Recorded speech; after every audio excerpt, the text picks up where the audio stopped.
All right, Mixmaster B here for MMB Radio and MMB Sports. And on the phone lines right now, I want to welcome in from PhillyInfluencer.com, Mr. Sean Brace. How are you?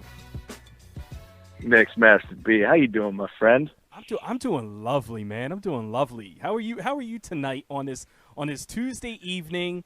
The All-Star game is on. You got Philly Influencer. I mean, you're a busy man right now. Trying to be, man. That's the way you got to be. But I do appreciate the 10 p.m. kickoff with your show here. It's not too many times I get the opportunity to speak in the nighttime hour, and you're a lot like me. We're gonna mellow out as the night goes on, and you're a night owl too, man. I see you out there tweeting at like 3:30 a.m. I don't sleep, man. I'm up. I'm like a vampire in the night. I see you always on social media as well, but it's funny, man. I appreciate the opportunity to hop on with you, and you've been around since day one. And speaking on PhillyInfluencer.com, and you just bringing up how busy I am, just a hustler. It's what you got to be doing. Obviously, it's being in the business for 6 years and then having, that opportunity close up, and it's how the business goes down. So I was not surprised, and I just decided to myself, well, what am I going to do now? What's hitting me? What should I do? And I knew that I would still be able to do TV, and I knew I still wanted to stay in it, and I had a decent, following. I mean, it's really hard to just stop and not do anything, or just give it all up when like and this isn't big time or anything like that, but it was pretty cool to be reached out by about like 500 people, whether it was email, Twitter, Facebook, whatever. Probably like 500-600 messages were sent to me. And it was like, and that was really what was the driving force of PhillyInfluencer.com. It's like, I don't care if there's 1,000,001 haters out there that don't like what I do and want to rip on me or whatever it may be. There's 600 people that do enjoy hearing my voice, do enjoy hearing my opinion. So that was the driving force, like I said. And I decided to start up PhillyInfluencer.com and just kick it in and, see what I could do and make it like where it started, bro, is where, I mean, I didn't know where the end was going to be. I didn't know where the finish line was going to be. So where it started was one thing, and then it's obviously just developed. And I'm starting to get more ideas, and I'm starting to think a little bit bigger. I just brought on an amazing editor by the name of Nick Picone. The dude is amazing. He's just on point. One of the hardest working SOBs I've come across. He's aggressive, and he's damn good at what he does. So, and he ran BleedPhilly.com.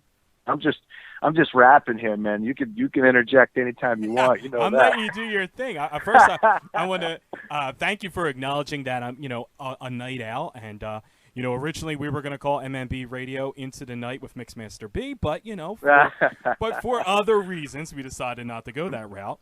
But I mean, people are listening to your voice right now, and they know who you are, especially in the Philadelphia area. I can say, and I'm not just brown nosing right here, but I always admired and listened to your show. I mean, I was doing stuff around the office and in the den and everything, and you guys would be on. I'm shooting you a tweet or something, talking about something, And I guess one of the things with the business, I've done radio before and now doing podcasts, so I kind of know the nature of the beast. That it could be any moment's time that it's like, yeah, we're going to go in a different direction. So I guess what I wanted to know is, at any point did you kind of like suspect that this was going to be coming, or was it really a shock to you? It's exactly what you said with the business. You're always up. You always have an idea that anything's possible.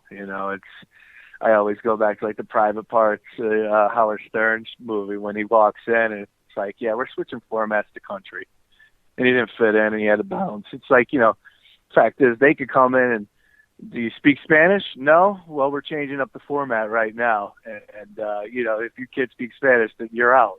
That's the way it could work in that entertainment business or in the radio business. So nothing was surprising. And, it is what it is. It's one of those things where, believe it or not, I feel really good, really, really good. I'm really, I feel different. I feel more proud of this site. And it's still just the infancy, the stage. It's like just the beginning. So I mean, I'm just feel refreshed. I'm working harder now, and I don't mean this to take a shot at what I did previous 3 years. You know, I'm not trying to come off like I didn't work hard at that station, but the fact is, you know, I love, like, I'm networking. That's one of my favorite things to do, is just to get out there and meet people and shake hands. You never know who you're going to run into. So I'm enjoying anything and everything right now. PhillyAnswered.com, Mixed Masta B, and just having a blast. That's all. I feel refreshed. It feels new, and I'm loving what I'm doing. Well, I can definitely say I can relate to that feeling, having done a radio show myself for a couple years, and then being told, you know, that we're going to be doing some changes, and then launching up MixedMasterB.com and doing the podcast thing. You do have more of a sense of pride knowing that this is your baby. This is what you've put together. You got a lot of different people helping you out, bringing on different editors, and a lot of people want to know what makes you stand out from other sites like Crossing Broad and, you know, some of these other Philly-related blog sites. Yeah, you know, and that's one thing that you ask yourself in the beginning, and I don't think they're better than Crossing Broad. Crossing Broad has had a couple years head start, and he does a pretty damn good job. You got to give it up to Kyle. He's developed a pretty big monster over there. But so to say I do something different, I'm not so sure. The only thing that I'm bringing a little bit more access. Still going to be, you know, I'm going to be doing stuff from the training camp coming up starting August 2 with the Eagles, you know, still be getting inside access with the 76ers and stuff like that. And not to say that Kyle couldn't get credentialed or anything like that. I'm not saying that at all, but you know, it's not what he does.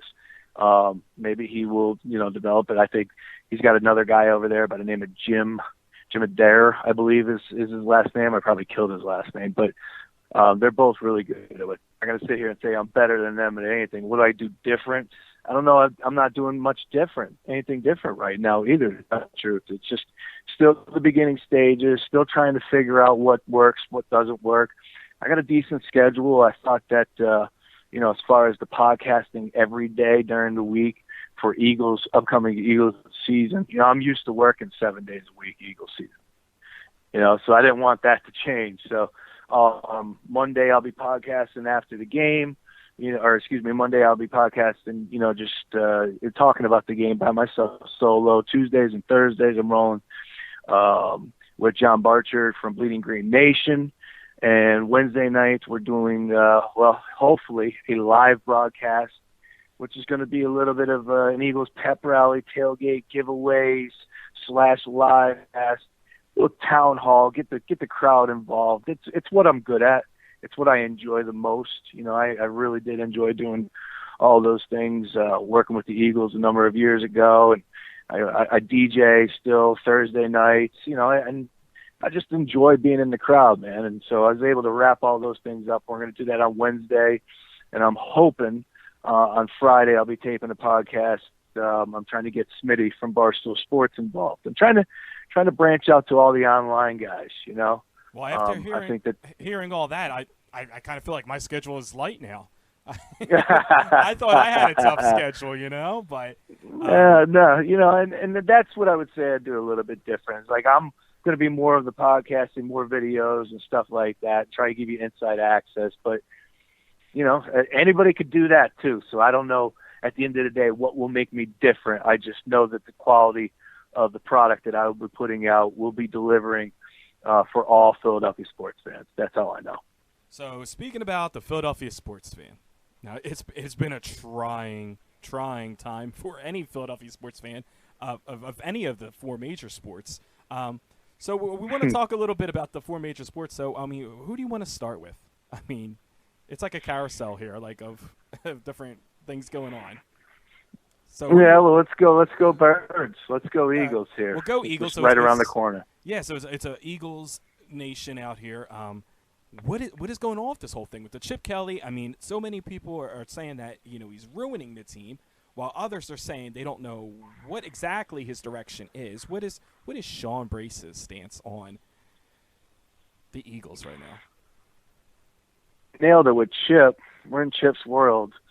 You know, there's a couple different ways to look at it. I feel like if you want to be an optimist, You could find things that you're looking at, and you can make the arguments in your favor, except for quarterbacks. But other than that, I think you can make an argument for a number of positions are better. And then if you want to be a pessimist, and I will tell you that, in the history of the NFL will tell you that when you have change, when you have turnover, such as the Eagles did in this past offseason, it generally doesn't work out in your favor that upcoming year. You know, there's something to be said about teams gelling, coming together, knowing each other, stuff like that. But, you know, when you got Chip Kelly as the head coach, it's the ultimate wild card. And his first 2 seasons coming in, it's nothing. You know, I know he hasn't won a playoff game, and, you know, kind of choked it down the stretch a little bit last year, just a little bit, a couple bad coaching decisions. But still, you just can't think that winning 10 games back-to-back seasons in your first 2 years as NFL head coach in Philadelphia, in Philly. That's right. I mean, there's something to be said about that. So Chip is the ultimate wild card.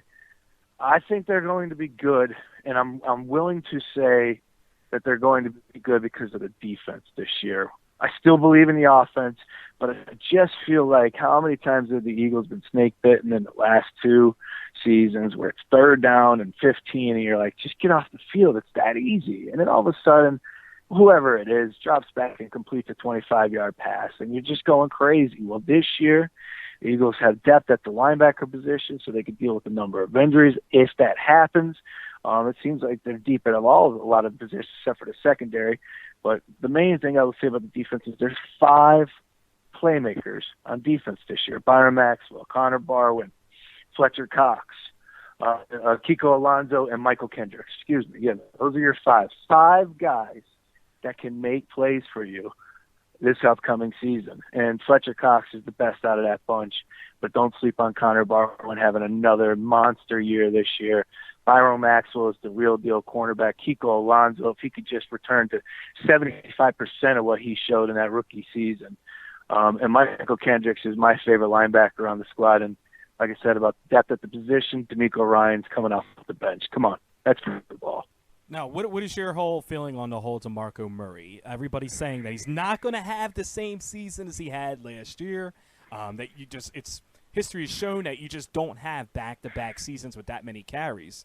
So is this something that you think is a concern for Philadelphia Eagle fans, or is it something that you think is going to be a first in NFL history to be able to duplicate what he did last season? I don't know if he's going to get the carries. Ryan Matthews, if Matthews stays healthy, he should get his fair share. I mean, I'm not talking 200 carries, but I'm talking, $120, $130. I would like to see Ryan Matthews get at the end of the season. That would be really, really good for everybody involved, all parties, if that's the case. Because then you got DeMarco Murray nice and fresh. And I think DeMarco Murray is an extremely special back that if he was to be the number 1 and say Sproles was the only other running back on this, although you wouldn't want that, but still, if that was the case, and DeMarco Murray got himself, 380, 390, 400 touches, maybe even 400 touches, even without the playoff game, if he was the only featured back in that offense. I mean, I think he could duplicate those numbers that he did last year in Dallas. And what an amazing year. He's really impressive. I told him I was coming back from AC 2 weeks ago. There was a billboard. It was a couple, actually, it was about like a month and a half ago. And there was a billboard, and it was fresh that, DeMarco Murray came over, and it was just, there he was. And he's like, "Welcome to Philadelphia, DeMarco." And it hit you. You're like, wow, he's an Eagle this year. I mean, that dude was an absolute monster last year, and now he's wearing our colors, and it stings Dallas even more. So you make it, you appreciate it that much more too. I think DeMarco Murray, if he was able to get all the touches that he did last year, he could definitely duplicate success. But hopefully, for our sake and for everybody involved, he does not duplicate those, and Matthews gets his fair share this year. So switching gears a little bit to the 76ers, I mean, if it's Chip we trust, we have to kind of find out what are we doing with Sam Hinkie. A lot of moves being made, the Sixers tanking. You go Embiid going down. What is your outlook on the Sixers? Well, it was a little bit brighter before the Embiid news. I was holding out hope. I know that kind of started to seem like it was reality. A couple weeks ago, seemed like it started hitting home that Joel Embiid was going to miss this year. And that one hurts because this whole time, that's all I've been saying. He is a franchise-changing player. He's that cornerstone. He's that guy. That's but is special. he, though? I mean, Joel Embiid? Yeah, I mean, for a guy who's never played a second of an NBA game, we only know by what he's done in college. And that's constantly I've been hearing you say it. I hear other people say it, that he's the next Olajuwon, he's the next Corners. But I'm starting to lose doubt. So yeah, no. I mean, that's all changed. It's all changed. It just changed. In the past 2 weeks, ever since it started becoming a reality that he was going to be hurt again. Like everything's out the window at this point. And I'm sorry to say that to all Sixers fans, but I think this very well could be where he's just sitting out for the next 4 years. Maybe he plays 20 games next year and then he's hurt, and then the following season maybe he gets like 20 games there, and you're not going to re-sign him, and at that time his contract's up, so he moves on to another squad, and he'll get picked up because, just look at the Andrew Bynum situation. He got his multiple opportunities. Greg Oden got his multiple opportunities. When you're that big, anybody will give you a shot. By that time he'll be making $1 million per year, but still, he'll get his opportunity in a different uniform other than the Sixers. Believe me. Obviously, you're only going off the 1 year at Kansas. 3 years of high school basketball. It's just amazing to watch him grow. Let me put it to you that way. And just last year, from the high school footage you saw as well, and I mean, if you heard the story like 2 weeks ago, he texted Brett Brown in the middle of the night that he grew 2 inches over the summer, and it's the truth. I mean, he towers over Jahlil Okafor. But it's all out the window, Mixmaster B, man, because with that injury, I got a pessimistic view about this one, how this one's going to turn out for us here in Philly.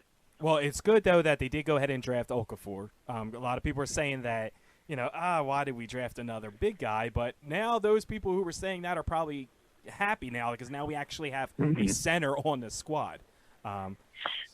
So, I mean, that's the good thing. That's the positive out of bringing him onto the squad. But so now we'll move on to the next train wreck, the Philadelphia Phillies. Wow. I mean, where to start there? There are so many avenues to take on there. I guess the latest thing that we just heard is Papelbon, pretty much laying it out there like, shit or get off the pot. In those exact words, never one for a choice of, wording there. But what is your take on that?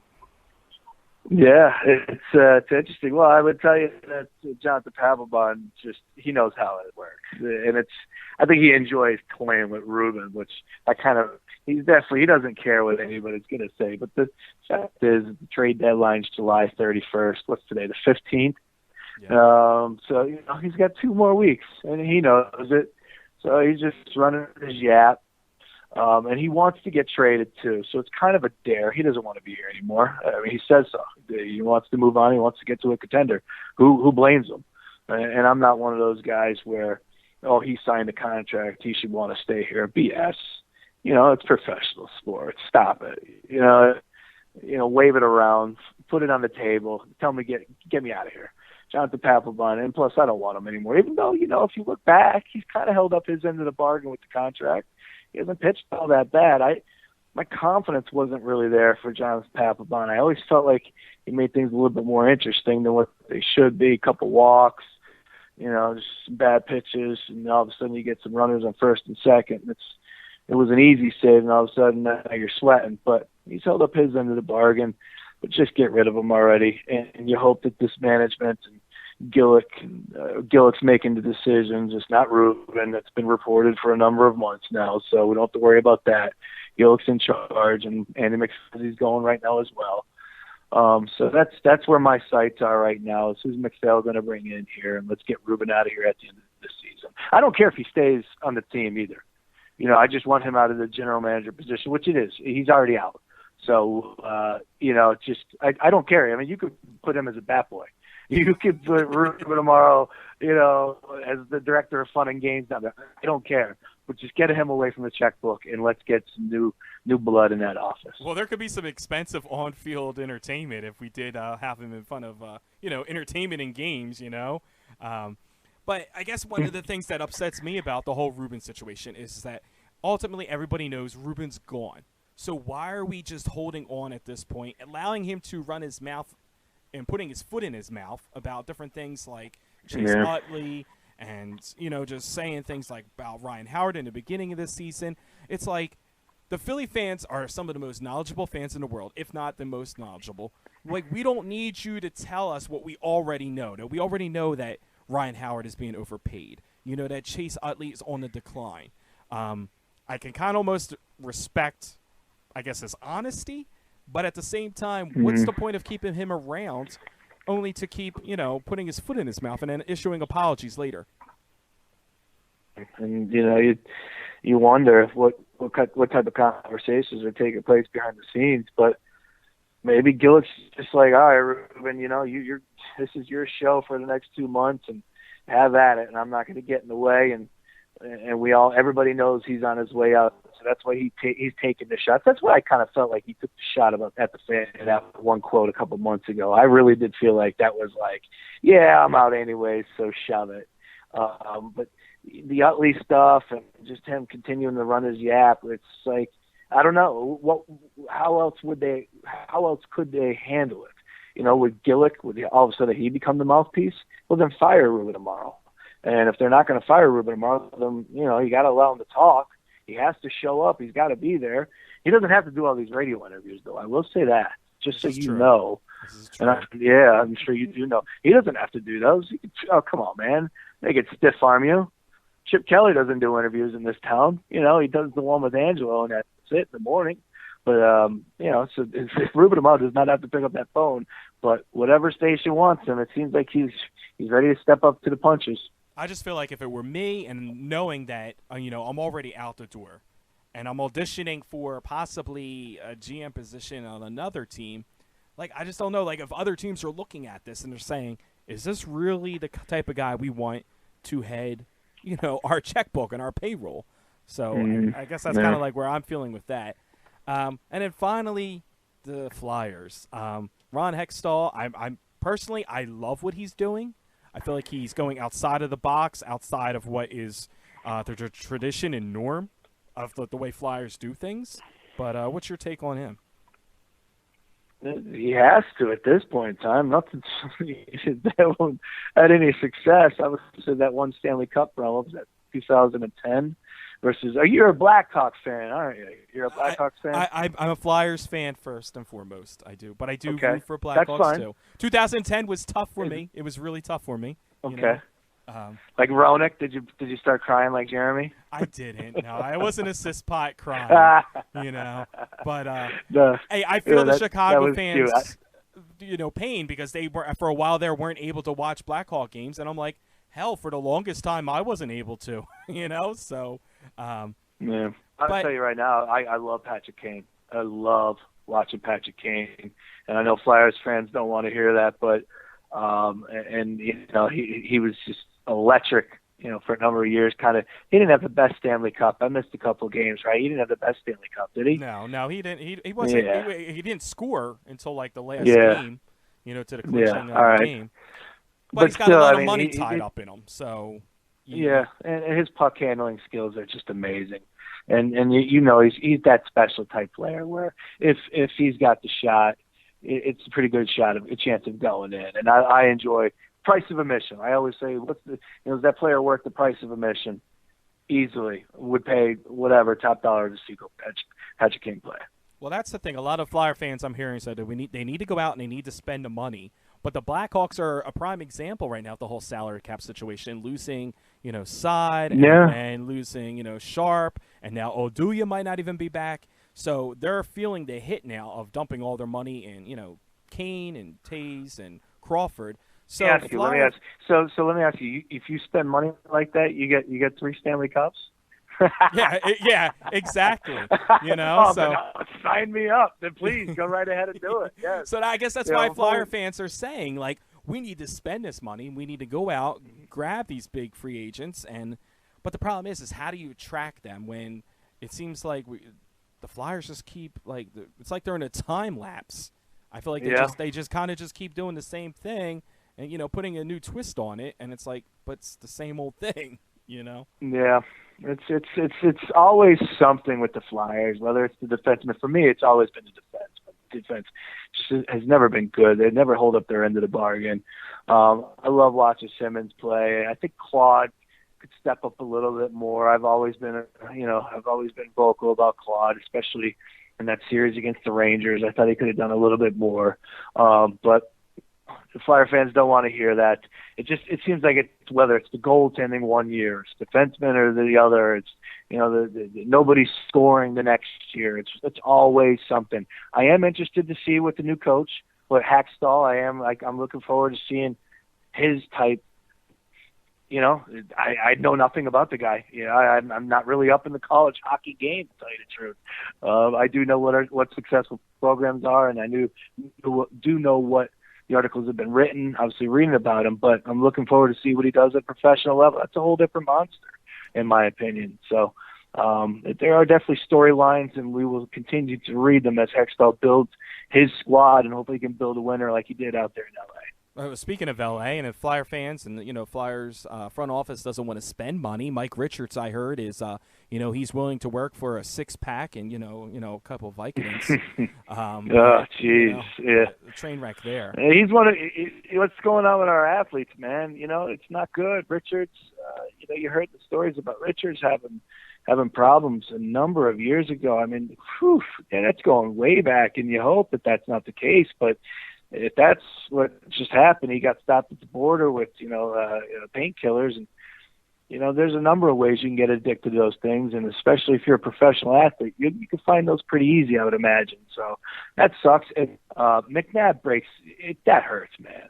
McNabb, at the end of the day, people could say what they want when he's like, number 5 will always love you. And it's like, all right, Don, relax. But still, he was the Philadelphia Eagles. He was one of us. And my man just got his second DUI. 2 times over the legal limit. 2 times over the legal limit. They're saying minimum now of 4 months out there in Arizona. And, McNabb, it's not the first professional athlete to go to jail. But still, it's Donovan McNabb. And he had that squeaky clean image. And he wasn't that party guy. And now all of a sudden, here he is. And he's going to end up in jail. Hopefully hopefully he's able to settle with the person that he hit, and the cops have settled with the lawyers. But Arizona is kind of like it's a strict state. And now, to tell you the truth, I think he's going to end up in the stripes. I really do. Well, it's what the young kids are saying. He was turned down for what, and I don't really know what was going on out in Arizona, but and it's. I saw that report and I was just like, wow, again, Don, come on, man, Yeah. But before we get you out of here, I want to hit you with 5 random questions. Okay. All right. First thing comes to mind. All right. Greatest hip hop album of all time. I know you're a big hip hop fan.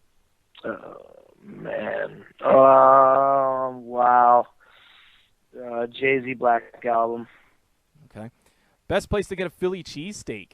I don't know if this is going to kill any sponsorships with, PhillyInfluencer.com, but I like you. Hey, send me it, all right? Because I want to get one. D'Alessandro's right down the road. All right. Question number 3: your favorite Philly athlete of all time? Easy. AI. Iverson. Okay. Yeah. Who's the next to win a championship in Philadelphia? And it could be the Philadelphia Soul. I'll even branch out to that right now. Well, you got to put your money up on them, especially this year. The Arena Bowl is hosted by the team with the best record. So the Arena Bowl could be in Philadelphia. I don't know how many. Yeah, I don't know how many games there are left, but Soul are pretty damn good. They're 13-2. Look out, man! They might win another championship this year. You got to put the Soul up there. But if we're going to keep the 4 majors, I got to go Eagles. I just think Chip Kelly is that. If you're going to say pen me down, of course hockey comes to mind, but I got to go Chip Kelly. He's just a wild card, and I think if you give him some pretty good consistent defensive play throughout the season. Who knows? I think he'll end up. He knows what he should do on the offensive side. Help him out on the defensive side, and that's a dangerous concoction. And final question: best Philly website? Could be sports. I like your style, man. Yeah, I like your style. PhillyInfluencer.com. It's not even a question, Mixmaster B. Thank you for that plug, man. Yeah, I'm telling you, I'm putting all my blood, sweat, and tears into this site, man, and loving what I'm doing. And people, I'm still in conversation with a number of guys. We got a fantasy guy for fantasy football. He's also going to, continue into basketball and baseball. I'm going to see if I can get 2 different guys that hop on in the fantasy side of things. I got an Eagles guy, and I also have like a Lewis Black, the comedian, where it's just like, whatever's hitting him, give me 2 pieces a month, whatever you want to bitch about, please. He's really talented, got a pretty big following. He's not scared. So there's some more additions coming to the site.